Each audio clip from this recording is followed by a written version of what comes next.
네, 우리 같이 말씀 보도록 하겠습니다.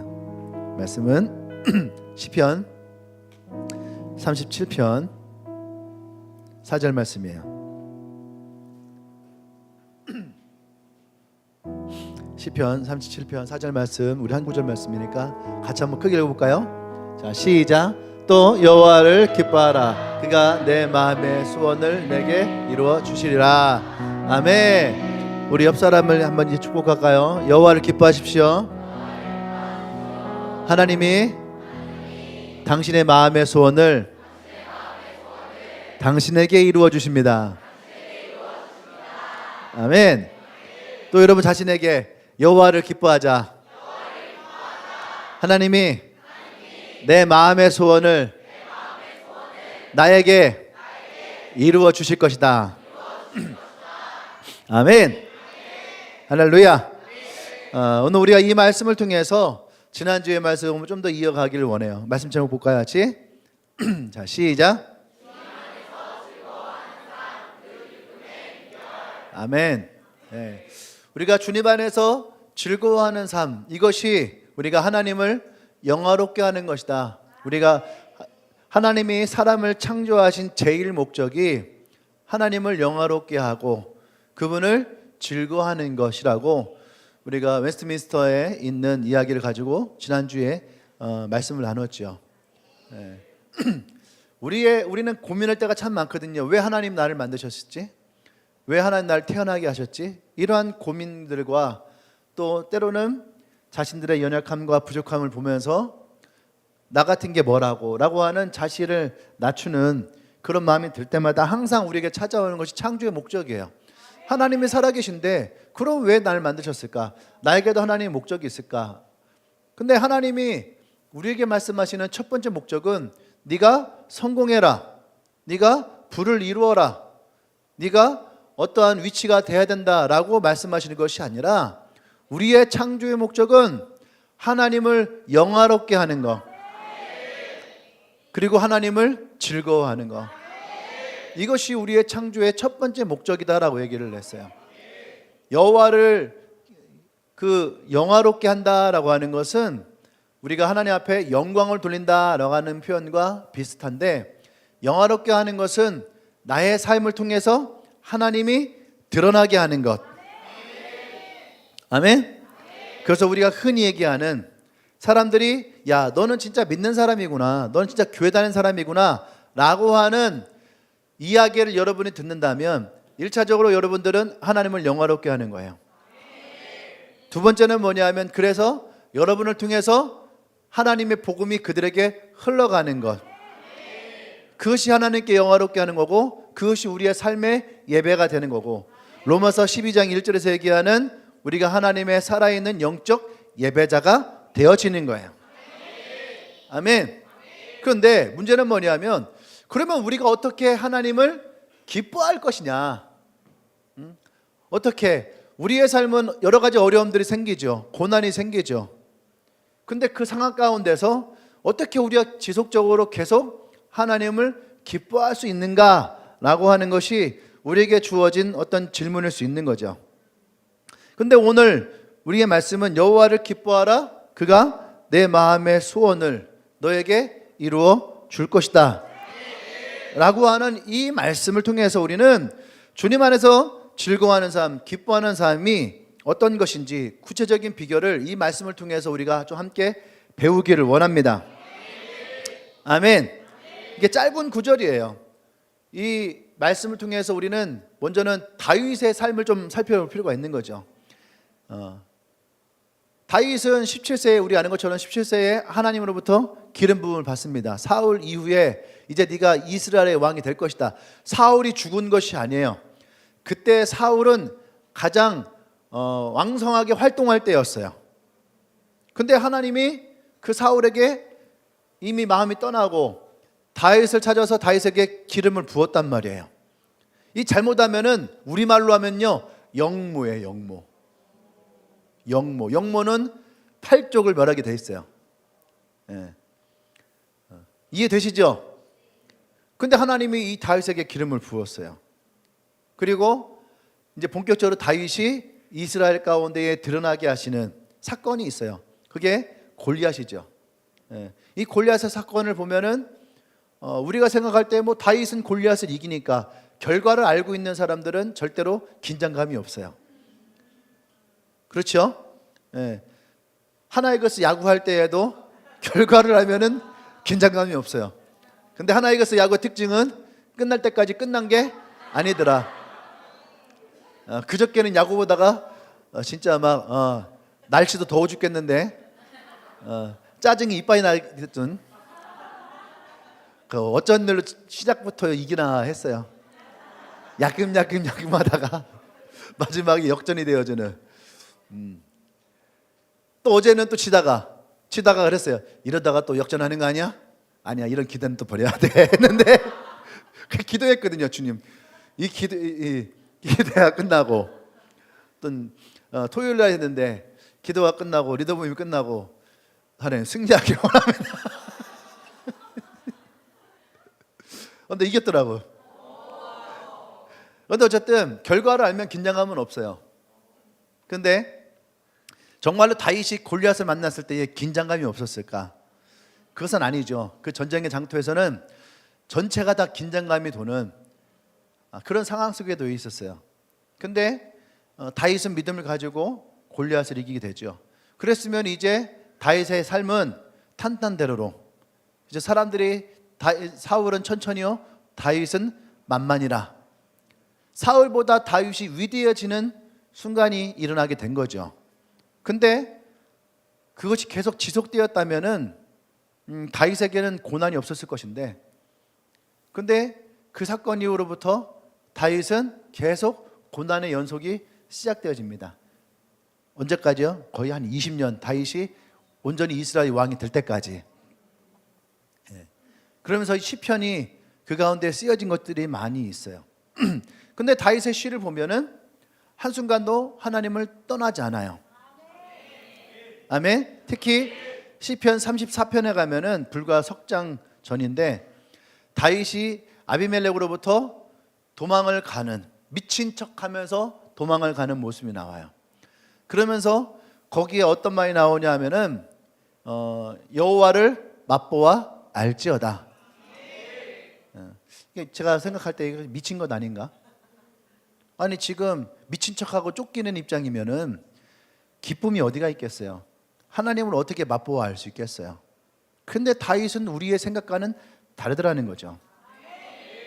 근데 그 다윗이 37편에 와서는 뭐라 하냐면은 여호와를 기뻐하라, 그러면 내 마음의 소원을 이루실 것이다 라고 하는 이 말씀을 딱 선포하는데, 그러면 시편 전체가, 이 37편 전체가 뭔가 하나님으로 기뻐하는 일로 가득 찰 것이다 라고 생각할 수 있잖아요.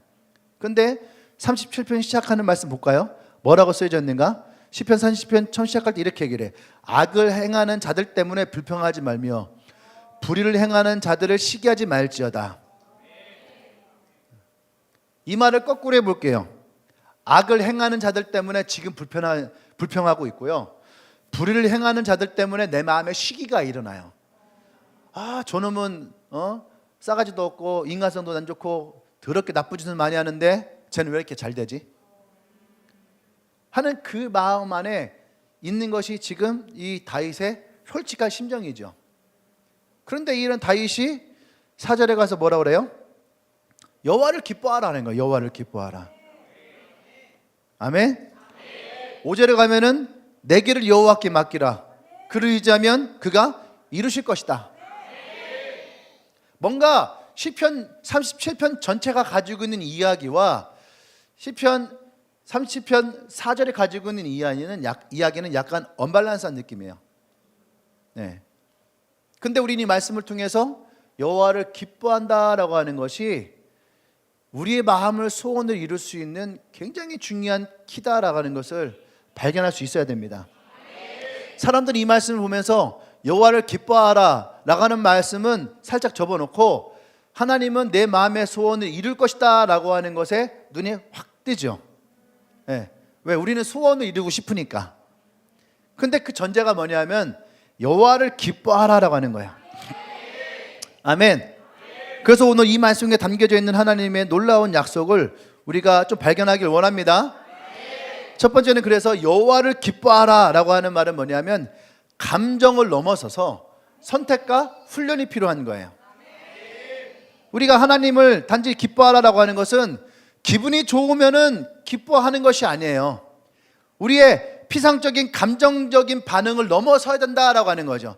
아니, 즐거운 일이 생기면 기뻐하는 거 당연한 거 아닙니까? 좋은 일 생기면은 기뻐하는 거 당연한 거 아니에요? 그죠? 여러분 뭐 인터넷에서 가끔씩 보험회사에서 응모하세요. 1등 뭐 자동차, 2등 뭐 맥북, 3등 뭐 그 맥북이에요. 뭐 이런 거 뭐 갖고 싶어? 상품권 5등 이마트 상품권 5만 원. 뭐 이렇게 되어 있으면은 그냥 심심풀이로 한 번씩 하잖아요. 응모하잖아요. 그죠? 근데 덜컥 1등이 됐네. 어때요? 실제로 한 번은 우리 허성한 리더가 그 쉐보레에서 응모하는 게 있었어요. 그 응모하는 거 있을 때마다 우리 교회 친구들 전화하거든요. 야, 지금 응모해라 뭐 그래요. 그래서 한 번은 아이패드 미니 2가 나왔을 때, 미니 2가 맞나? 미니 4인가? 2인가? 4인가? 어쨌든 간에 응모하라고 미니 2인가 보다. 하여튼 넘어가요. 응모하라고 이제 교회 친구들 막 했어요. 가지고 허성한 네가 내 이름도 그다 넣었어요. 안 됐어요. 저는 응모해서 되지 않아요. 근데 내 주위에 있는 사람들은 다 돼요. 내 앞에 있는 사람도 되고 내 옆에 있는 사람도 되고, 뭐 체육대회 같은 거 하면은 뭐 행운권 뽑잖아요. 내 옆에만 오면 다 돼서 나가. 진짜로 막 나는 복의 사람이에요. 내 복을 다 흘려줘. 난 내가 가지려 하잖아요. 복은 나눠야지 돼. 내 옆에만 오면 다 돼서 나가요. 진짜. 예. 정말로 그런 일이 너무 많아요. 내가 써줘요. 내가 써주는데 내 건 안 되고 객게 돼. 한 번은 진짜 그때 당시에 그 TV가 평면 TV 29인치가 LED 나오기 전에 제일 좋았을 때예요. 어느 집회를 갔는데 그 집회에 경품이 있는 거예요. 그래가지고 우리도 써내래. 가지고 우리 멤버들 거 내가 이름 다 썼어요. 내가 다 썼어요. 근데 내 거 쓰고 그 다음에 딴 애 거 딱 썼거든요. 근데 딱 객게 됐어. 네. 어쨌든 나는 안 돼. 내가 됐던 것은 초등학교 5학년 때 반야사에서 하는 절 문학제에서 그때 한 번 됐어요. 절에서 하는 문학제에 친구가 가져가서 한 번 갔었는데 초등학교 5학년 때 그때 경품 딱 한 번 됐어요. 내가 그때 내가 절로 가야 되나? 그 생각을 심각하게 고민한 적이 있었는데 교회에서는 안 돼요. 근데 어쨌든 간에 그 허성한 리더가 쉐보레에서도 경품 추첨하는 게 있었거든. 그래서 우리 교회들도 몇 명이 했어요. 근데 덜커덕 정창희 아내 정다혜가 됐어. 된 거예요. 아이패드 미니 2가 됐어. 대박이죠. 그러면 됐으니까 기뻐해 안 해? 당연히 기쁘죠. 당연히 기뻐요. 우리는 좋은 일이 생기면은 당연히 기뻐할 수 있어요. 근데 난 떨어졌어. 떨어진 나는 기뻐해 안 기뻐해? 나는 기뻐하지 않을 수 있어요. 근데 나는 여호와를 기뻐해요. 여호와를 기뻐하면 그가 내 마음의 소원을 이루실 것이다.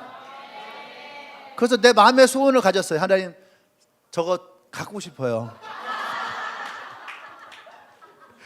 그랬더니 다혜가 그러는 거예요. 목사님 혹시 필요하세요?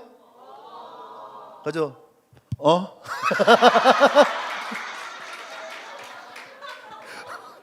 그때 다혜가 그러는 거예요. 목사님 저는 저거 필요가 없어요. 제세 공과금이라는 게 있거든요. 세금. 그것만 내고 목사님이 사용하세요. 그러는 거예요. 그러니까 주님은 내가 그것을 되지 않았어도 하나님을 기뻐하니까 내 마음의 소원을 살짝 갖다 붙인 건 있어요. 그런데 어쨌든 간에 우리는 좋은 일이 생기면 누구나 다 기뻐할 수 있는 거죠. 이거는 내 감정이에요. 근데 우리가 얘기하는 여호와를 기뻐하라라고 하는 것은요, 명령이에요. 이것은 의지적인 선택이 필요합니다. 또 오랜 시간 동안 끊임없는 훈련도 필요한 거예요.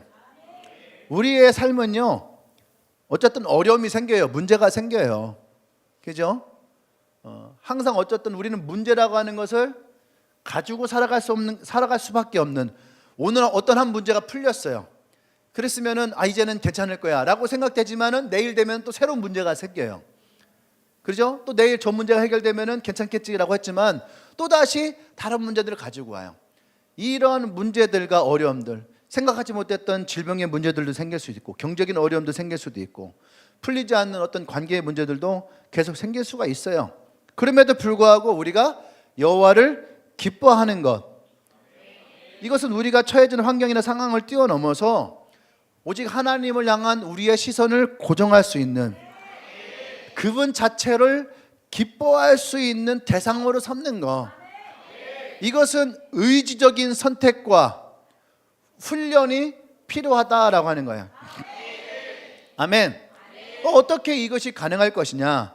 첫 번째로 우리가 하나님을 아는 기쁨이 있을 때 가능해요. 하나님을 아는 기쁨이 있을 때에. 그러니까 우리가 하나님을 기뻐하려면 먼저 하나님을 알아야 됩니다. 그분의 성품을 깊이 묵상하고 하나님의 사랑, 공의, 자비, 긍휼, 전능하심, 신실하심, 그런 하나님, 나의 목자 되신 하나님, 나를 인도하시는 하나님, 나의 좋은 친구가 되신 하나님, 나의 좋은 아버지가 되신 하나님, 이런 분들, 이러한 주님의 속성을 우리가 알아갈 때에 하나님이 얼마나 내 삶 가운데에 위대하시고 선하신 분이신지 우리는 깨닫게 되어진다라는 거예요. 아멘. 그래서 그분이 내 삶 가운데 행하신 것들이 깨달아지는 거예요. 하나님이 그래서 나를 구원하신 거구나, 나를 택하신 거구나, 그래서 하나님 그때 나를 도우신 거구나, 그때 하나님 나를 그래서 인도하신 거구나. 아멘. 그래서 여러분, 우리는 하나님의 은혜와 사랑을 많이 경험합니다. 순간순간 경험을 해요. 근데 경험으로 끝나지 않고 우리가 그런 하나님을 어느 순간 말씀을 듣다가, 성경을 읽다가, 기도를 하다가 무릎을 탁 치면서 그래서 하나님 그때 나를 그렇게 하셨구나, 이것을 딱 깨달아질 때, 그때 여러분도 모르게 입가에 미소가 생기는, 이해되십니까? 여러분 그러잖아요. 어떤 수학 문제 풀 때 고민하다가 순간 하면서 여러분도 모르게, 수학에 이런 경험이 별로 없나요?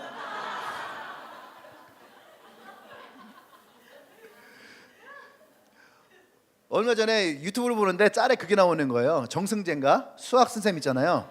그분이 자기가 아는 서울대 교수님이 있는데, 뇌를 연구하는 뇌과 교수님이 있는데, 이분이 서울대생들을 대상으로 연구를 한 거예요. 서울대 온 아이들은 다 수재인데 프로젝트를 내면은 어떤 아이들은 프로젝트를 성공을 하고 어떤 아이들은 프로젝트를 성공하지 못하더라. 그 이유가 뭘까?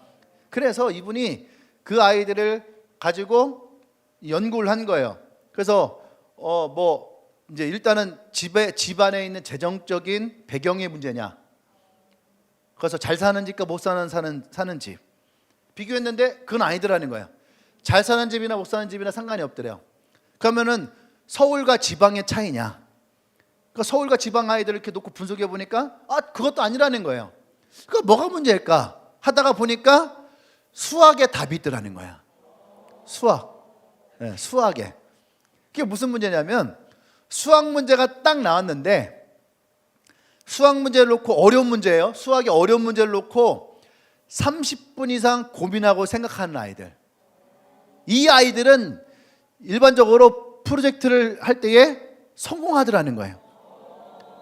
그런데 문제를 딱 봤는데 좀 하다가 풀리지가 않아.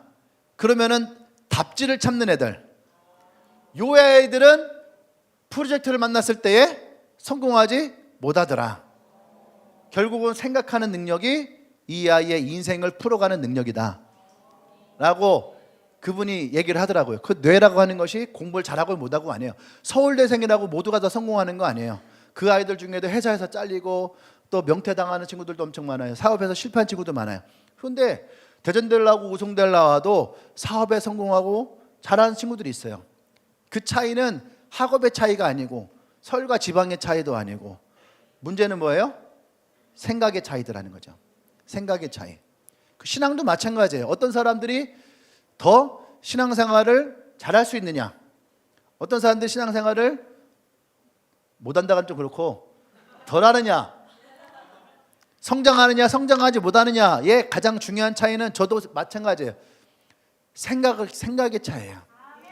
하나님을 생각하고 말씀을 생각하고, 그때에 더 놀라운 건 뭐냐면 그때에 우리가 과거에 하나님이 내 삶 가운데 행하셨던 것들, 이것들을 보면서 우리가 깨닫는 것이 생기더라는 거죠. 말씀을 들으면서 깨닫는 것이 생기더라. 아멘. 그것이 뭐냐? 하나님을 아는 기쁨이라는 거예요. 실제로 어떤 사람들이 신앙생활을 잘하느냐, 고민하고 생각한 사람들이 신앙생활을 잘해요. 자기의 의문점을 가지고 있던 사람들이 나중에 보면 신앙생활을 잘해요. 그런데 생각이 없는 사람들은 처음에 잘하는 것 같지만 10년이 지나도 비슷해요. 왜냐하면 하나님을 알아가지 않으니까 그냥 여기만 좋다 싸우니 하고 낮은 곳에 있는 거예요. 베드로가 예수님을 만났어요.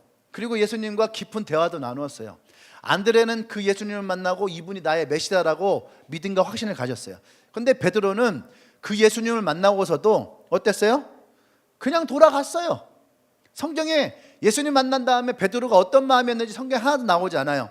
그냥 돌아가서 또 물고기를 잡았어요. 그런데 예수님이 다시 베드로를 찾아가셨어요.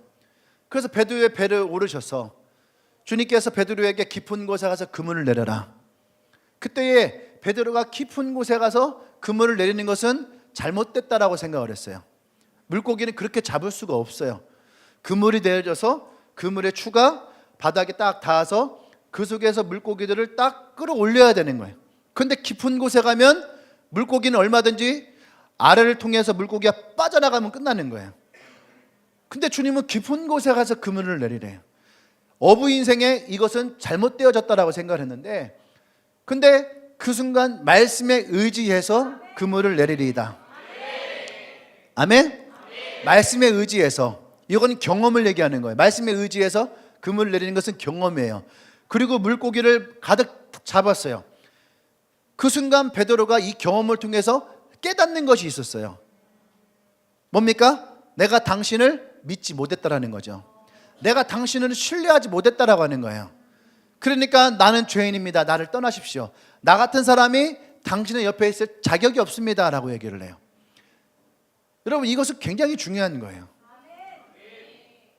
우리가 그냥 예수님의 이야기를 듣고 흘려버리는 것은 절대 깊은 곳에 갈 수 없어요.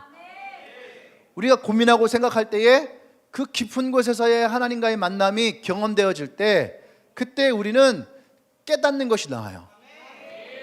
그러니까 여러분, 기독교는 분명한 깨달음이 있어야 돼요.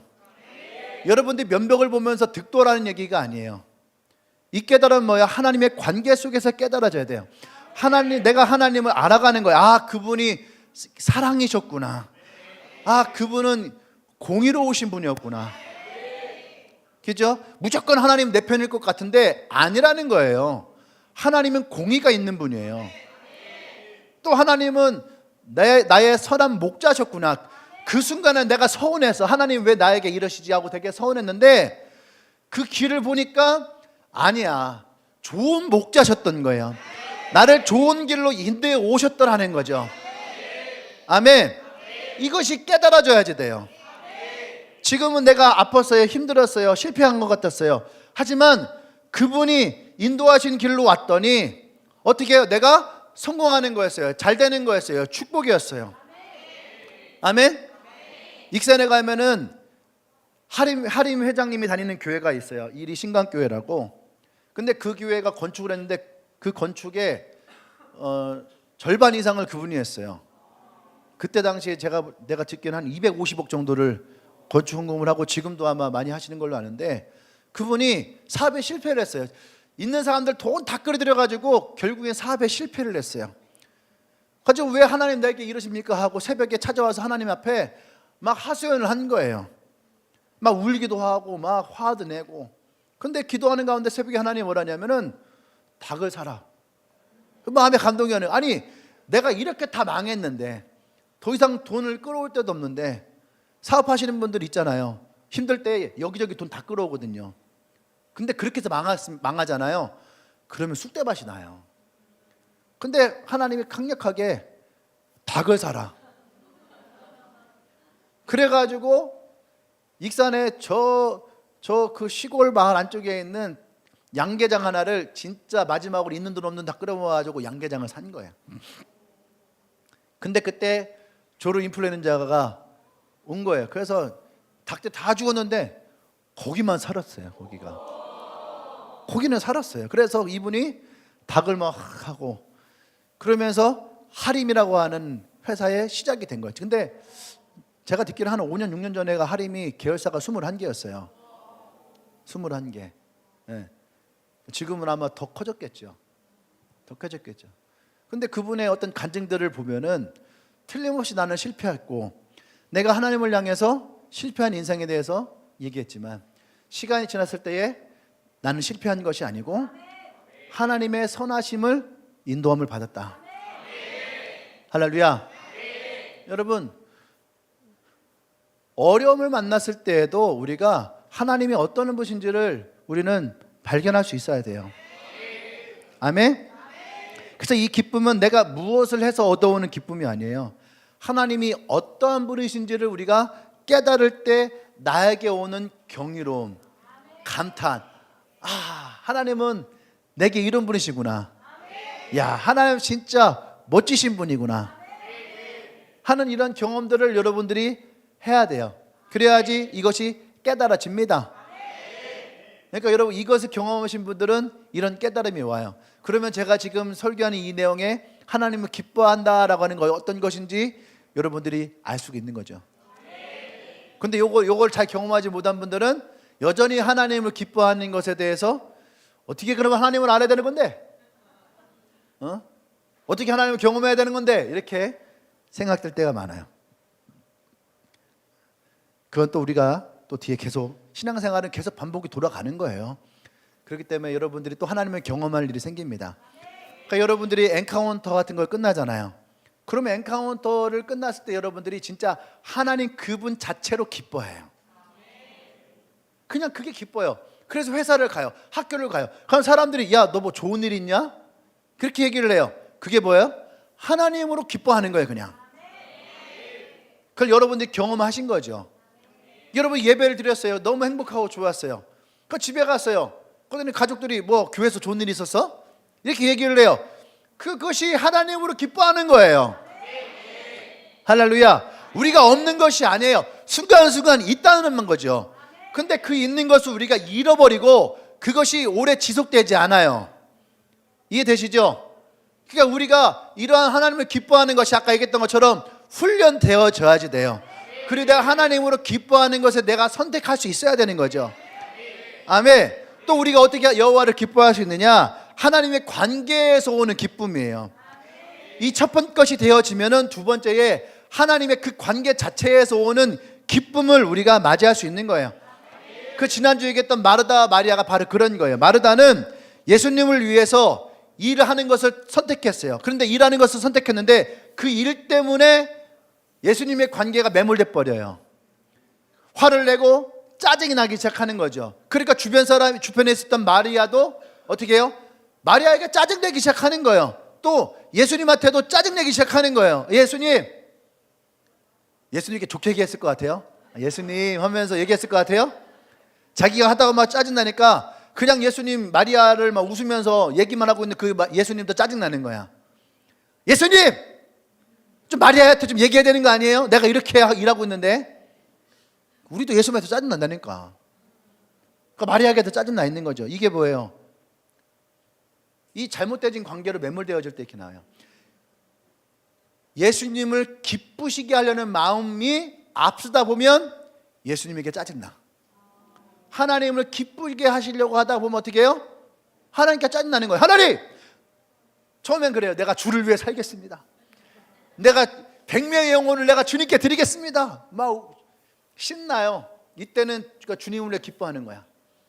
신나요. 막 그런데 이제 주를 기쁘시게 하시기 위해서 여러분들이 막 일을 하고 사역을 하고 막 그런다는 거죠. 근데 그러다 보니까 돼야 돼요. 생각만큼 되지 않아요. 지금 마음은 내가 주위에 있는 내 친구들, 가족들 다 막 해서 내가 100명의 사람을 내가 전도하겠다 막 생각을 하는데 실제로 해보면은 한 명 전도하는 것도 쉽지 않아요. 마음에 상처만 쌓아요. 첫 번째는 뭐예요? 친했던 친구들, 교회 같이 가면 막 같이 가자면 다 올 것 같은데 이런 저런 이유로 막 다 캔슬 날. 어떤 친구는 나한테 절대 이제 교회 가자는 얘기 하지 마. 이런 사람도 나와. 그러면 어떻게 해? 막 미워. 내가 너한테 어떻게 했는데, 내가 너 밥 사주고, 목욕도 하고, 내가 차도 마시고, 그랬는데, 내가 교회 같이 가자는 이 부탁을 네가 안 들어줘? 하면서 그 사람도 막 미워하게 되고, 가족도 미워하게 되고, 그다음에 어떻게 돼요? 하나님도 미워하게 돼요. 하나님, 내가 하나님 다른 것도 아니고 내가 하나님을 위해서 내가 이렇게 열심히 했는데 하나님 어쩜 이렇게 한 번도 안 도와주세요? 마르다가 예수님께 짜증내는 거랑 똑같은 거예요. 이것이 잘못되어진 관계예요. 마르다는 그저 주님과의 관계 속에 있는 것을 기뻐했어요. 마르다는 일하는 것을 기뻐하다가 오히려 예수님의 관계에서 힘들어져요. 그 뒤로는 마르다 이야기는 안 나와요. 마리아만 나와요. 예수님이 돌아가시기 전에 베다니에 들렸을 때에 마리아만 등장을 합니다. 그 깊은 관계 속에 있는, 진짜 사랑하는 사람과 함께 있으면 그것만으로도 행복한 그 마음이 있는 것처럼 예수님의 임재 가운데 있으면은, 여러분 봐봐요. 기도하다가 그분이 주시는 기쁨이 있어요. 기도하다 보면 내 마음이 평안해져요. 기도하다 보면은 어때요? 되게 행복해지고, 그냥 가만히 찬양하다 보면은 내가 뭐 너무 행복해지고 기뻐져. 그런 경험이 있잖아요. 여러분 한번 그렇게 찬양해 보세요. 반드시 그런 경험이 나와요. 세상과 나는 온데간데 없고 나를 구속한 주님만 내 앞에 있는 그 은혜와 기쁨이 우리 가운데 가득 찰 때가 있어요. 이것이 주님의 관계로부터 오는 기쁨이라고 하는 거예요. 이러한 기쁨을 우리가 아까 얘기했던 것처럼 종종 경험한다는 거예요. 근데 그 할 때만 그 기쁨이 있고 이제 나가면은 또 기쁨을 놓고 가는 거죠. 이것이 지속될 수 있어야 되는 거예요. 그래야지 우리가 여호와를 기뻐하게 됩니다. 세 번째는 환경을 초월하는 기쁨이 있어야 돼요. 초월하는 기쁨. 세상이 주는 기쁨은 되게 일시적일 수 있어요. 환경에 치우칠 수가 있어요. 자동차를 사요. 그럼 그 순간 되게 기뻐요. 그래서 그 산 차를 타고 운전하다가 사고가 나요. 그럼 기쁨은 온데간데 없어요. 오히려 슬픔이 배가 돼요. 새 차를 사서 그날 박았던 사람들은 이 마음이 이해가 될 거예요. 그죠? 솔직히 다 새 차 사고 일주일 안에 사고 난 적 있다. 손 높이 한번 손 들어보세요. 앞뒤로 앉았네. 유유상종이라고 같은 사람끼리 모이게 되어 있죠. 그때 어때요? 새 차 샀는데 그때의 기쁨과 환호는 사라져 버려. 사고 나면서 충격은 배가 돼요. 차라리 중고 샀으면 아마 그 생각했을 거예요. 그래서 내가 중고 살까 했었는데 큰맘 먹고 새 차 샀는데, 이렇게 박을 줄 알았으면은 중고 샀었는데, 이렇게 생각하는 사람도 있어요. 근데 성경이 얘기하는 것은 그거를 초월하는 기쁨이 우리 가운데 있을 수 있다라는 거예요. 사도행전 16장에 가면은 바울과 실라가 감옥에 갇힐 때에 매를 맞고 감옥에 갇힙니다. 근데 그곳에서 바울과 실라는 하나님을 찬양해요. 정말 기뻐하며 주님께 찬양합니다. 분명히 그들은 고난이 있어요. 어려움이 있었어요. 근데 이 감옥에서의 시간이 그들에게는 하나님이 주시는 기쁨과 평안이었어요. 아멘? 그랬더니 그곳에서 초자연적인 일이 일어나죠. 옥문이 열리고, 그것을 본 간수장이 이 사도 바울의 복음을 듣고 그 집안이 예수를 믿게 되는. 여러분, 고난 속에서도 감사할 수 있는 진정한 동기는 바로 그 안에 있다는 거예요. 환경을 초월할 수 있는 기쁨을 만날 때에. 그때에 우리가 진짜 하나님 앞에 감사할 수 있는 거예요. 아멘. 제가 개척을 할 때에 개척을 하고 그 다음에 지하에서 2층으로 올라갔어요. 지하에 2층에 올라가서 나는 그래도 되게 행복했어요. 아, 드디어 지하가 탈출이구나. 아, 화장실도 있어. 여기 주방도 있어 하면서 되게 행복해하는 그런 생각이었어요. 근데 그때에 내 동기 형이 그 신학대학교 근처에 개척을 하게 됐는데, 그 형은 그 있던 교회에서 전세금도 해주고 그 상가에 리모델링도 그냥 싹 했더라고. 그리고 앞에 강대에 뭐 보드 같은 걸 해놨는데 최신식 보드예요. 이렇게 열리고 닫히면서 이렇게 막 펜도 쓰고 막 그때 당시 생각하지 않았던 신박한 그 앞에가 다 돼 있는 거예요. 열면은 그 스크린도 큰 게 나오고, 야, 대단하다. 더 중요한 건 뭐냐면은 개척하고 2년 동안 사례비를 그때 당시 한 250만 원씩 매달 2년 동안을 준다는 거예요. 나는 그때 사례비가 없었거든. 예. 그런데 그래서 이 형이 막 나는 크리스찬입니다. 난 자랑스러운 크리스찬입니다. 막 띠 매고 한남대학교 막 전도하러 다녔었어요. 아, 그래, 열심히 하는구나 하고 1년의 시간이 지났어요. 1년의 시간이 지나서 이제 또 만나게 됐어요. 또 만나게 됐는데 이제 우리 동기 모임을 하고 있었는데 갑자기 형이 시계를 딱 보더니 자기는 가야 되겠대. 어디가? 그랬더니 일하러 간다는 거예요. 무슨 일? 그랬더니 그 치킨집 배달을 가는 거예요. 거죠. 아니, 사례비 주잖아. 그랬더니 형이 그러는 거예요. 야, 그거 갖다 어떻게 살아? 난 사례비가 없는데. 난 사례비 없이 지금 살고 있는데 250만 원 가지고. 아내는 피아노 학원 강사하고 있었거든요. 그런데 그 정도면 중상층 아닌가 하는 그 생각이 드는 거야. 그 나보고 그러는 거예요. 형, 내가 형, 그럴 때일수록, 이제 그때 1년 남았잖아요. 그럴 때일수록 더 전도에 목숨 걸어야지. 그랬더니 그 형이 저를 딱 보더니 씩 웃더니, 너 그러니까 안 돼. 야, 먹고 살려면 일해야지. 그러면서 나를 되게 핀잔을 줬어요. 거기 있는 데서. 그거 내가 잘못된 건가?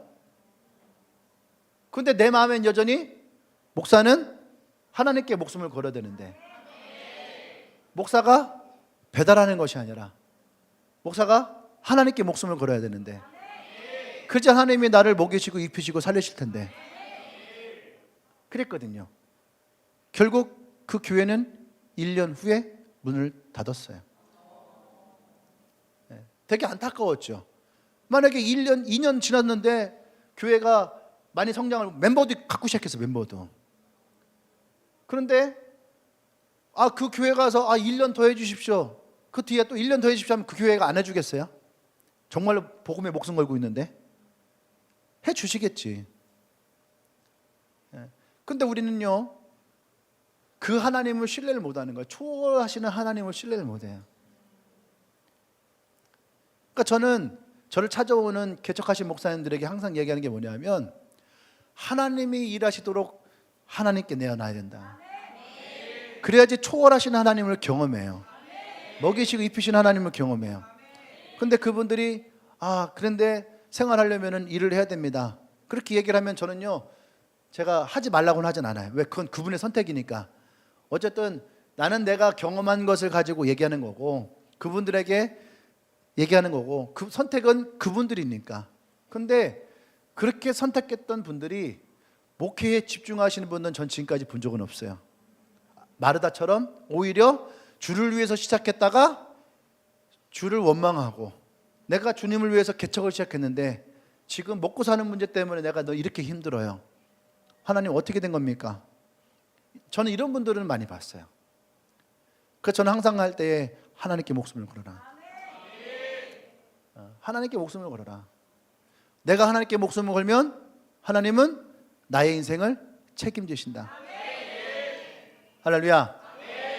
공부하지 말란 얘기가 아니에요. 노력하지 말란 얘기가 아니에요. 자격증 따지 말란 얘기가 아니에요. 공부해야 됩니다. 자격증 따야 됩니다. 노력을 해야죠. 아멘. 그런데 세상의 말에 흔들려서 살아가는 것이 아니라 내가 먼저 하나님을 기뻐하는 마음을 가지고 공부하고 내가 하나님을 기뻐하는 마음을 가지고 그래야지 오늘 우리가 읽은 성경이 완성이 되는 거예요. 여호와를 기뻐하라. 그러면 어떻게 해요? 내 마음의 소원을 누구에게? 너에게 이루실 것이다. 다른 사람이 아니라 너에게 이루실 것이다. 할렐루야. 여러분이 이 믿음을 가져야지 돼요. 그래야지 내가 하나님을 향해서 온전히 기뻐할 수 있고 내가 하나님을 향해서 온전히 나갈 수가 있는 거예요. 할렐루야. 진정한 기쁨은 하나님 그분 자체가 내가 함께 할 때 기쁨이 있는 거죠. 그때 우리는 그분의 그 관계 안에서 그 사랑과 또 그 은혜에 우리는 신앙적인 만족이 나와요. 그게 기쁨이에요. 그게 다른 말로 은혜예요. 아멘. 자, 여호와를 기뻐하라. 그러면 두 번째가 뭐냐면 그가 내 마음의 소원을 너에게 이루실 것이다. 기쁨 속에서 피어나는 축복이에요. 기쁨 속에서 주어지는 축복이에요.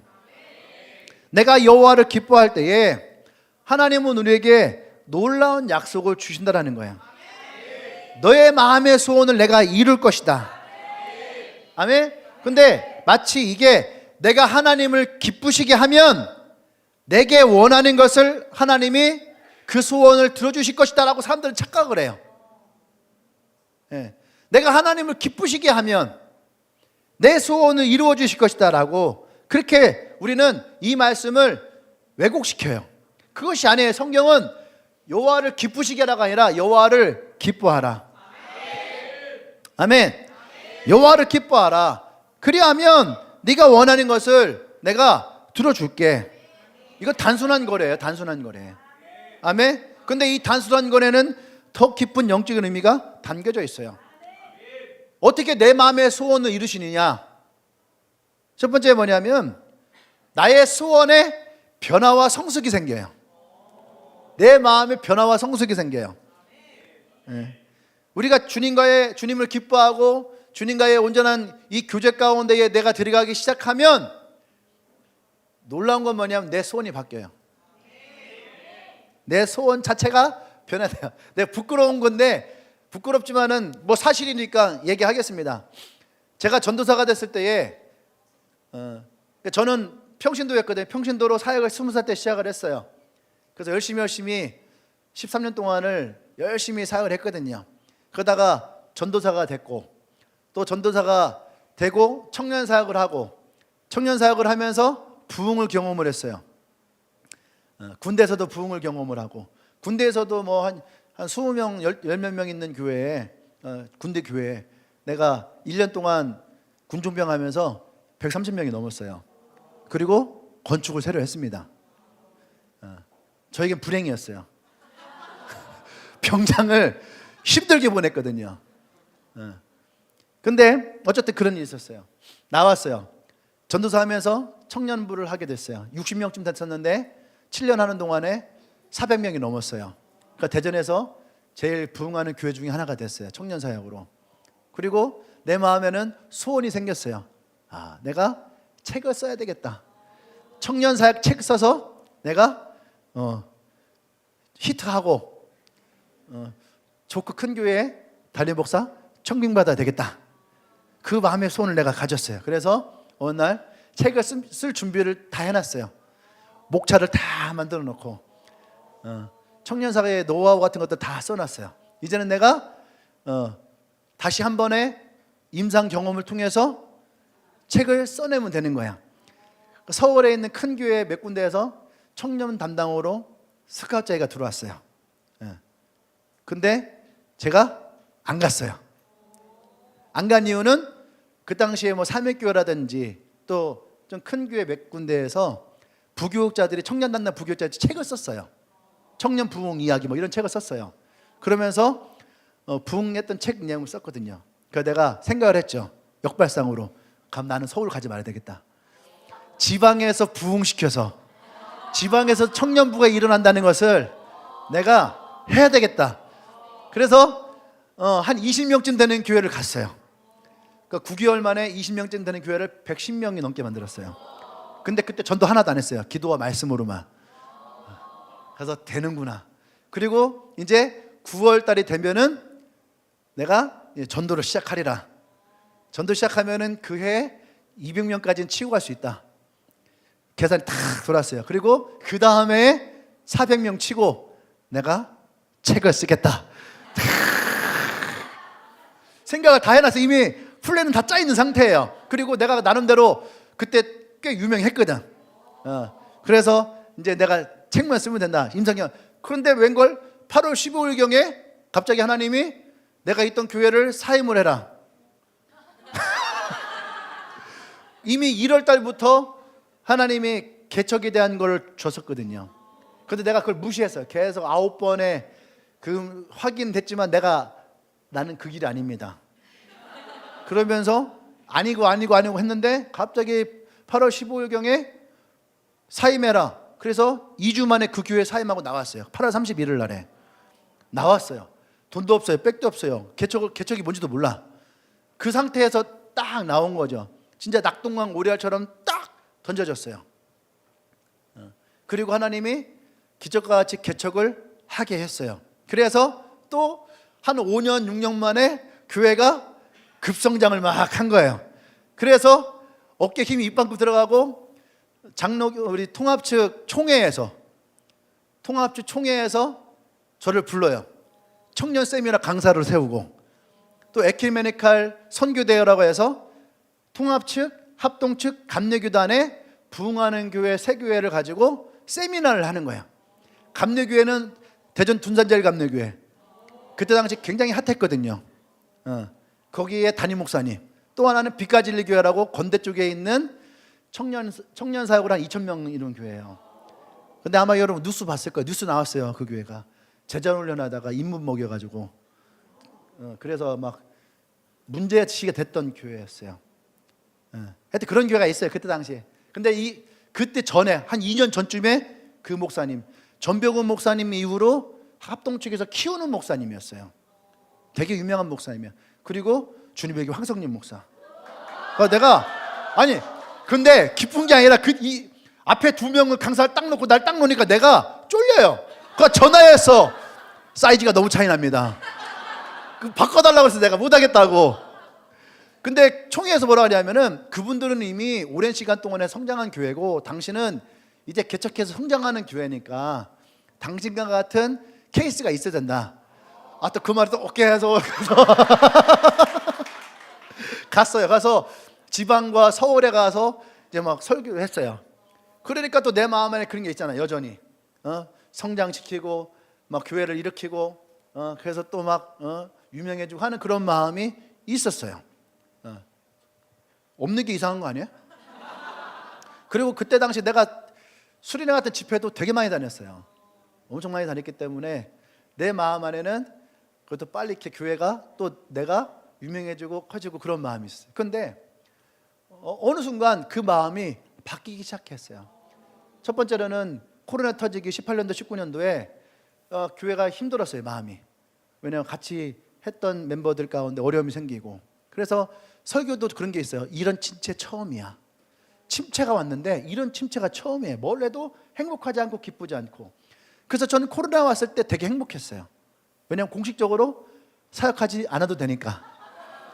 그 1년 동안 그냥 막 놀았어요. 형제들을 구성했습니다. 위닝 형제. 승리하는 형제들 만들었어요. 한 12명 만들어 놓고 위닝 11 축구 게임을 1년 동안 계속했어요. 밤마다 게임하고 치킨 먹고 삼겹살 구워 먹고 그렇게 행복할 수가 없는 거예요. 그리고 1년 후에 하나님이 건물 주셔서 1년 동안 또 공사하고 또 게임하고 그렇게 하고 딱 끝났는데 교회가 처참하게 망가졌어요. 있던 사람들 막 다 떠나가고 이 예배당에 130명도 앉아있지 않고 너무 충격을 받았어요. 리더들도 충격을 받았겠죠. 그래서 그때 많은 회개를 하고 다시 열심히 복음을 전하기 시작했어요. 그러다가 재작년쯤에 3년 전에 제 마음에 그런 마음이 들었어요. 나의 리더를 기쁘게 해야 되겠다. 그래서 셀을 오픈한 사람들을 내가 제주도 데리고 가야 되겠다. 그래서 셀 오픈한 사람들 해서 한 50명 정도가 제주도 갔어요. 목사님이 너무 행복해 하시는 거예요. 나의 리더를 기쁘게 하니까 너무 행복했어요. 근데 갑자기 우리가 드리는 예배 가운데에 그 다음 해 미션이 또 나온 거예요. 그 다음에 또 세로폰을 해서 100개의 세로폰을 해서 제주도에 또 모이자. 근데 그게 일이 커졌어요. 많은 교회에 이것을 목표를 주고 세로폰을 하자. 그래서 우리 교회도 와서 어떻게 해요? 100개 셀 오픈해야 되는 부담감이 생긴 거예요. 그래서 선포하고 하자 했어요. 근데 그 해에 뭐가 떴냐면 나는 신이다. 캠퍼스에서 복음 전도하는 그 사람들에겐 치명타적인 정명석 JMS가 했던 그 이야기. 그래서 마치 캠퍼스에서 전도당하면은 성적인 폭행을 당하고 안 좋은 사이비 단체에 끌려갈 것 같은 그런 분위기가 캠퍼스 가운데 확 돌았어요. 그러니까 우리가 전도할 때에 너무너무 힘들고 어려웠어요. 근데 전도하고 싶고 세로폰 하고 싶고 그런 마음을 가지고 전도하는데 2달 동안 처참하게 무너졌어요. 그 어느 날 왔는데 밤에 사람들이 막 기도하는데 다 울고 있는 거야. 울면서 기도하는 거예요. 근데 가만히 들어보니까 막 세로폰 하고 싶은데 전도가 안 되고 막 사람들이 거절을 하고 상황이 힘들고 환경이 어렵고 그런데도 막 하려고 하는데 막 눈물 나고 근데 그걸 내가 옆에서 보는데 너무 가슴이 아픈 거예요. 속상하고 이렇게까지 해야 되는 건가. 근데 그 5월 달쯤 금요 기도일 날에 나도 너무 힘들고 해서 금요일 날에 기도하는데 내가 지금까지 했던 이 사역들이 너무 회의감이 들고 왜냐하면 내가 사역을 하면서 나는 이 교회를 만나서 여러분이 행복했으면 좋겠고 이 교회를 만나서 진짜 하나님 안에서 기뻐했으면 좋겠고 이 교회를 만나서 시간이 지나면 지날수록 우리의 신앙생활이 정말로 주님 안에서 기뻤으면 좋겠다라고 하는 우리의 영적인 가족의 패밀리십이 나는 강력했으면 좋겠는데 나 때문에 이 사람들이 불행해지는 것 같고 나 때문에 이 사람들이 우는 것 같고 너무너무 불행했어요. 그래서 막 기도하는데 그때 하나님이 내가 개척할 때 나에게 주셨던 그 말씀들을 내 입을 통해서 하나님이 대언을 하시는 거예요. 그래서 제가 평소 기도할 때 마이크를 떼고 기도하는데 그날은 내가 이것을 녹화를 해놓으려고 마이크를 대놓고선 주님이 주시는 말씀들을 계속 내가 주시는 대로 내가 기도를 막 했어요. 하는데 그 말씀 중에 뭐냐면은 내가 너의 교회를 사랑하고 내가 너의 교회를 지금도 동일하게 인도하고 있고 내가 너희들을 이끌고 있다. 이 그 한 5분 10분 정도의 그 기도 가운데의 결론은 뭐였냐면 하나님이 우리 교회를 보고 있고 하나님의 가장 좋은 길로 인도하고 있는 그러니까 내 마음에 안심이 생겼어요. 기쁨이 생겼어요. 그래서 그냥 펑펑 울었어요. 목회자는 두렵거든요. 우리 교회가 올바로 가고 있는가? 내가 사역하는 것이 여러분들에게 올바른 길로 인도하는가에 대해서 항상 내 자신도 이것에 대해서 고민되고 힘들고 어려울 때가 많아요. 저는 그렇거든요. 목사가 좋은 성도 만나는 것도 행복한 거지만 성도도 좋은 목사 만나는 게 굉장히 큰 복이에요. 나는 이미 복을 받았어요. 여러분들도 복을 받아야 되잖아. 근데 내가 여러분들을 목사라는 이름을 가지고 교회라는 이름을 가지고 엄한 데를 끌고 가버리면 저는 그런 분들을 많이 봤거든요. 그런 교회도 봤고 딱 봐도 불행해 보이는데 기쁨이 없어 보이는데 어거지로 앉아있는 그런 모습들 저게 과연 신앙생활일까? 저걸 누구를 위한 신앙생활이냐? 교회를 위한 거냐? 목사를 위한 거냐? 하나님을 위한 거냐? 이런 갈등이 되는 교회들도 내가 집회 다니면서 많이 봤거든요. 근데 내 교회가 그러면 안 되잖아요. 근데 하나님이 그 말씀 하나 때문에 내가 너무 행복하고 너무 기쁘고 내가 선택한 것이 올바른 거구나 라고 생각이 들었어요. 그래서 그때부터 그 올바른 길로 내가 다 틀어버렸어요. 다 틀어버렸어요. 그래서 이것도 하지 말고 저것도 하지 말고 어떤 분들이 보면 그럴 거예요. 이 교회는 대체 뭘 하는 걸까? 뭘 하는 게 없는 것 같은데 뭐 유튜브나 인스타 보면 되게 막 바쁜 것 같아. 근데 별로 하는 건 없어요. 제일 많이 하는 건 예배밖에 없어요. 주일 예배, 수요 예배, 금요 예배. 저도 평일날에 뭐 하는 거 하나도 없어요. 하는 게 없어. 뭐 지난주 같은 경우는 뭐 수요 예배도 없고 금요 예배도 안 하고 주일 예배밖에 없어. 그러니까 일주일 동안 내가 앉아가지고 뭘 해야 되지? 이렇게 생각도 하고 그 앉아가지고 어떻게 하면 잘 제가 어떻게 하면은 공 잘 던질까 뭐 이런 것도 생각하고, 캠프 가서 어떻게 하면 재미있게 지낼까 뭐 이런 거 생각하고 있고. 근데 저는 아까 얘기한 것처럼 교회가 행복했으면 좋겠고, 여러분 행복했으면 좋겠고, 신앙생활이 즐거웠으면 좋겠는데, 그래서 다 바꿔버렸어요. 내가 다 바꿔버리고, 그래서 올해 얘기했죠. 올해 나는 플레이를 하겠다, 내가 놀겠다. 그래서 팀 모아서 놀러 가고, 팀 모아 6월 달에는 고민하다가 별로 이렇게 딱 떠오르지 않는 거야. 그 6월 달은 안 했어요. 7월 달에는 이렇게 하는데, 그저 12월 달 거는 해놨어. 12월 달은 우리 야구팀 데리고 전주훈련 가려고. 그래가지고 오키나와도 알아보고, 제주도도 알아보고, 창원도 알아보고, 그래서 결국 경주로 가기로 결정했어요. 우리가 그 땅에 가서, 불교에 심취되어 있는 그 땅을 가서 우리가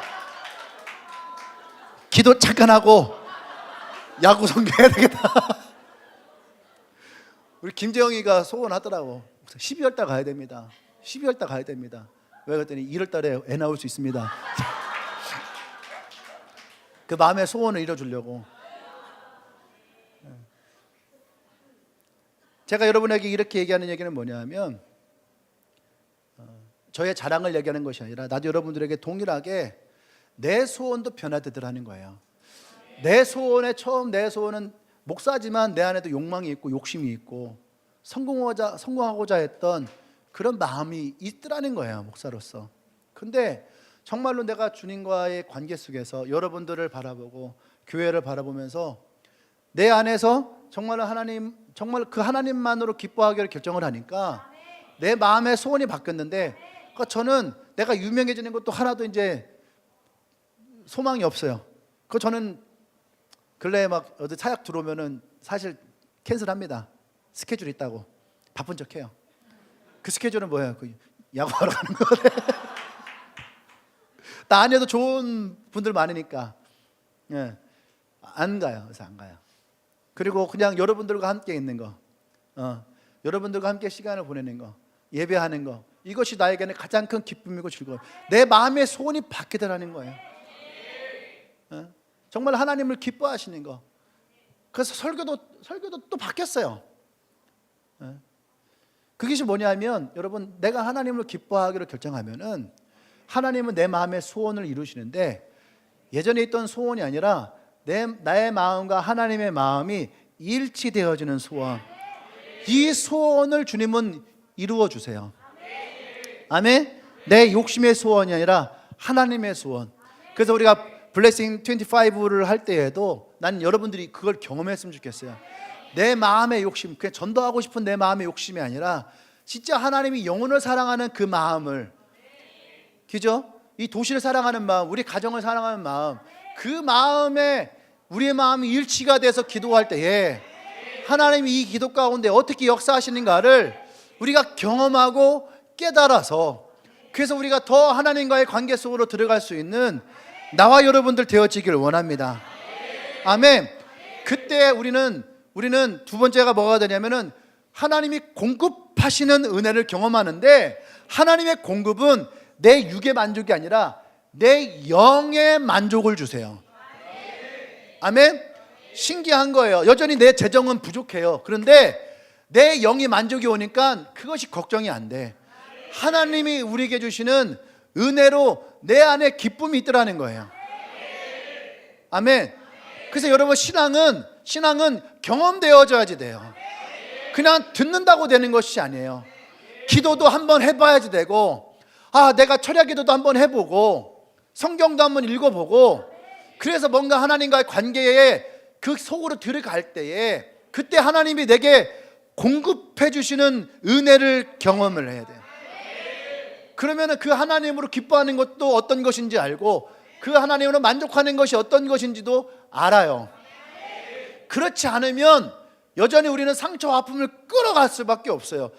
고3 시절에 신앙인들이 기도 안 하는 고3 하나도 없어요. 다 기도해요. 인서울 하고 싶어하고, 막 서울대, 연대, 고대, 어디 좋은 대학교 막 다 들어가고 싶어하고 그래요. 근데 자기 마음대로 들어가는 사람들은 얼마 없단 말이에요.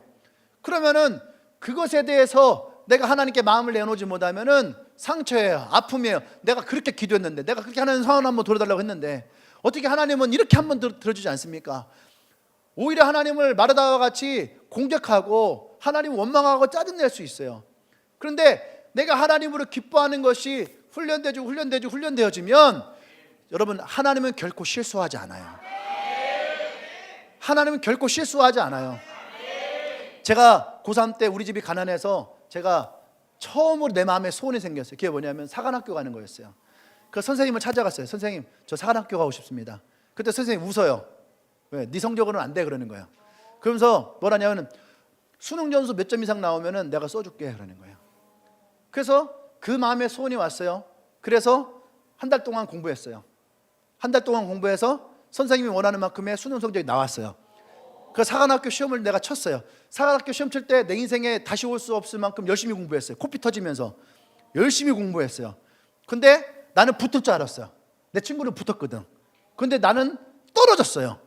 그때 내 마음에 왜 내가 떨어졌지? 하면서 그 다음 공부를 내가 그냥 놔버렸어요. 해도 안 되는구나 하고 놔버렸어요. 그렇게 나서 시험을 쳤어요. 시험을 칠 때 제가 또 서울을 쳤어요. 하나는 뭐 학교 끝나 지나간 거니까 벌써 뭐 30년 전이니까 성균관대학교, 동국대학교를 썼어요. 근데 둘 다 떨어졌어요. 떨어지고 나니까 되게 창피했어요. 왜냐면 내가 그 다음에 간 게 한남대였으니까. 나보다 공부 훨씬 못했던 애들이 다 충대가 있고, 대전에서는 충대가 짱이잖아. 그러니까 이게요, 자격지심과 열등감이 나도 모르게 확 나오는 거야. 근데 걔네들은 자기 충대라고 꽈티 입고 다니면서 자랑하는 거. 그러니까 저는 지금도 충대 안 가. 충대 나온 친구들이랑 연락도 안 해. 궁동원 가도 난 충대 캠퍼스 거의 가본 적이 없어요. 어쨌든 간에 근데 실패를 했어요. 그래서 내 마음에 안 좋았죠. 근데 어느 날 4월 달쯤 하나님이 뭐라고 하냐면은 너 찬양팀 만들고 싶다 했잖아. 그래서 제가 로던나무라는 찬양팀을, 그때는 주바락이었지만 찬양팀을 만들었어요. 시간이 지나가는데 하나님이 나를 향한 하나님의 계획이 다 있던 거예요. 내가 생각하거든요. 내가 만약에 서울로 갔으면 내가 목사가 됐을까? 100% 안 됐어요. 100% 안 돼. 왜냐하면 사역의 기쁨을 내가 한 번도 맛본 적이 없었거든. 서울 가서 사역의 기쁨을 맛볼 수가 없어요. 여러분, 하나님은 실수하지 않으세요. 아멘? 이것이 내 마음에 인정되어지면 하나님으로 기뻐하고, 하나님이 주시는 공급이 말씀이 되었던, 직장이 되었던, 친구가 되었던, 뭐가 되었던 간에 하나님이 주시는 공급이 내 마음을 채워요. 여전히 저는 가난했어요. 여전히 내 삶은 힘들었어요. 100원짜리 하나가 없어서 3시간 반 동안 집을 걸어갈 수밖에 없었고, 밥 먹을 돈이 없어서 아침에 나와서 밤 9시에 집에 들어가서 집에 가서 찬밥에 물 말아 먹었던 기억도 많이 있었어요. 근데 그것이 나를 불행으로 이끌지 않았어요.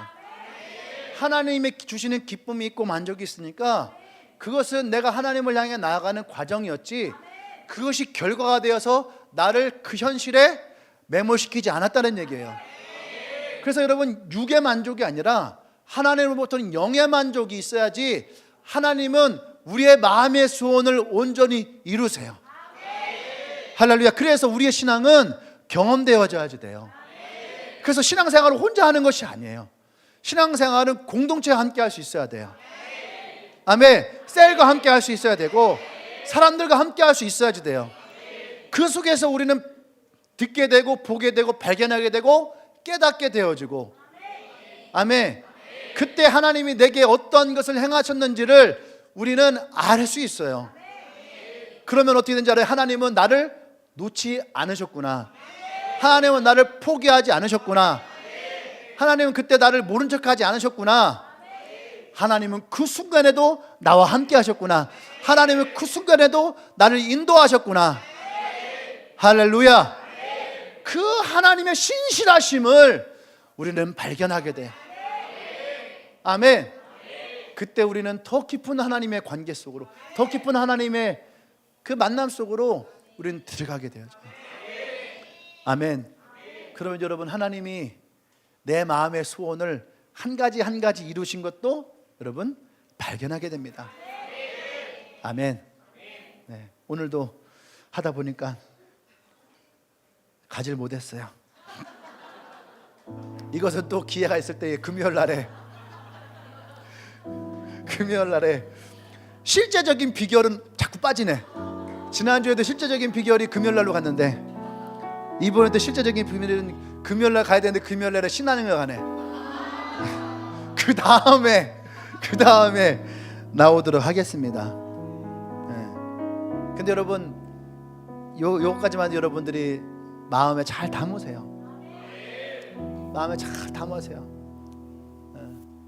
제가 여러분들보다 삶을 더 오래 산 것도 있고 어떤 분은 저보다 더 오래 산 것도 있지만 중요한 것은 우리의 삶의 시간 가운데에서 내가 그 시간에 얼마나 내가 하나님과 함께 동행하고 얼마나 내가 하나님과 함께 하셨는가. 제가 이기적일 때도 하나님은 계셨거든요. 내가 욕심을 낼 때도 기적은 일어났어요. 내가 인간적인 욕망을 가지고 책을 쓸 준비를 할 때에도 성령의 역사는 일어났어요. 내가 기도할 때에 귀신도 떠나갔고 무당의 영도 떠나갔고 병도 고쳐졌고, 그때에도 여전히 내 마음 안에는 인간적인 욕심이 있었고 인간적인 성공이 있었어요. 하나님은 어느 한순간도 떠나지 않아요. 내가 죄를 지을 때도 하나님은 그곳에 계셨었고, 내가 상처받을 때도 하나님은 거기에 있었고, 내가 버림받은 것 같은 느낌이 들 때도 하나님은 그곳에 계셨어요. 나는 그런 때 있었잖아요. 결국 인생은 나 혼자야. 그런 생각이 깊이 들어온 때가 있어요. 그때에도 하나님은 내 곁에 계셨거든요. 그 순간에 없는 것처럼 느껴졌고 그 순간이 비어있는 것처럼 느껴졌지만 하나님은 인내하십니다. 하나님은 기다리세요. 하나님은 묵묵히 우리가 우리의 얼굴을 들어 하나님을 바라보기까지 하나님은 기다리세요. 생각해 보세요. 아담과 하와가 죄를 범하고 우리를 구원하시기까지 얼마나 오랜 시간 동안 주님은 우리를 기다리셨는가. 그 시간을 인내하시고 기다리세요. 그리고 마침내 주님은 우리의 마음과 주님의 마음이 하나가 되어 우리가 주님 한 분으로 기뻐할 수 있는 그 삶이 되어지도록, 지금도 우리는 의지적으로 노력하고 의지적으로 선택하고 의지적으로 우리는 훈련을 받을 때예요. 이런 시간이 있어야지 우리가 정말로 하나님을 기뻐하고 즐거워하는 삶의 예배가 우리 삶 가운데에 일어나게 되어져요. 오늘 안 된다고 여러분들 슬퍼하지 마시고, 지난주 됐는데 왜 이번 주는 안 될까, 그것 때문에 실망하지 마시고, 나는 노력하는데 왜 잘 안 될까, 그 노력에 여러분의 생각이 매몰되지 마시고 우리가 인정할 걸 인정하자는 거예요. 하나님은 선하십니다. 하나님은 지금도 동일하게 우리와 함께 하십니다. 하나님은 지금도 여러분이 하나님을 기뻐하기를 원하시고 하나님은 여러분들의 마음의 소원을 이루기를 원하시고, 그래서 요한복음 15장 우리가 처음 이 말씀이 시작되어진 그 처음으로 가면 그분은 여전히 그분에게 붙어있는 우리의 삶에 열매를 맺기를 원하세요. 농부가 땅을 갑니다. 근데 여러분, 땅을 가는 행위가 목적이 아니에요. 농부가 땅을 갈고 여름에 많은 땀을 흘리고 수고와 노력을 하는 것은 결국은 그 땅에서 얻어질 열매예요. 우리의 신앙도 마찬가지예요. 여러분, 우리가 노력을 하지만 우리의 행위가 우리의 신앙의 목적이 되어서는 안 돼요. 우리는 주님께 붙어 있어서 그 주님으로부터 열매가 맺혀지는 인생, 그 주님 때문에 열매가 맺혀지는, 하나님 때문에 내 가정이 변하고 하나님 때문에 내 삶이 행복하고 하나님 때문에 내 인간관계가 행복하고 하나님 때문에 여러분 나의 신앙에 올바른 열매가 맺어지는 거, 그것이 참다운 우리의 삶의 모습이에요. 어떤 사람들은 신앙생활하면서 상처받았다는 분들도 있고, 어떤 분은 신앙생활하면서 나는 성장하지 않는다라는 분들도 있어요. 여러분 걱정할 것이 없어요. 왜? 하나님은 동일하신 분이에요. 하나님은 반드시 여러분을 치료하십니다. 회복시키십니다. 하나님의 자녀로서의 여러분의 삶을 끌어올리길 원하실 거예요. 성장되지 않으면 걱정하지 말아요. 우리가 함께 예배하고 기도하고 공동체 가운데 있을 때 어느 순간 우리가 하나님의 소망의 항구에 닿았듯이 나와 여러분들이 그 주님을 바라보고 있고, 그분이 우리에게 주셨던 그 마음의 소원이 나를 통해서 이루어지는 것을 여러분의 삶에서 발견하게 될 것이에요. 할렐루야. 그 하나님은 동일하신 분이에요. 그 하나님은 신실하신 분이에요. 그 하나님은 여전히 여러분들을 사랑하시고 여러분의 마음의 소원을 이루길 원하신 분이에요. 그래서 우리 함께 시간 기도하기를 원합니다. 우리의 마음을 하나님께 내어 드리는 것이 먼저예요. 내가 무엇을 할까, 무엇을 입을까, 여러분 그것이 아니라 내가 먼저 주님 앞에 내 마음을 드리는 것, 내가 하나님을 기뻐하기로 내 마음에 선택을 하는 것. 지금은 그것이 어떤 것인지 잘 모르지만 그래도 주님, 내가 하나님을 기뻐하기로 선택합니다. 내가 어떤 상황 가운데서 내가 하나님을 먼저 생각하기로 결정합니다. 어떤 순간에도 내가 하나님을 향해 먼저 나아가기로 결정합니다. 그래서 내가 성경도 읽고 내가 하나님과 기도도 하고 내가 하나님을 향해 내 마음을 나아가기를 원합니다. 하나님, 이것이 나에게 시작이 되게 하여 주시옵소서. 내가 하나님을 기뻐함으로 말미암아 내 마음의 소원을 이루는 그 하나님은 내 삶 가운데에서 경험하게 하여 주시옵소서. 할렐루야. 함께 기도합니다.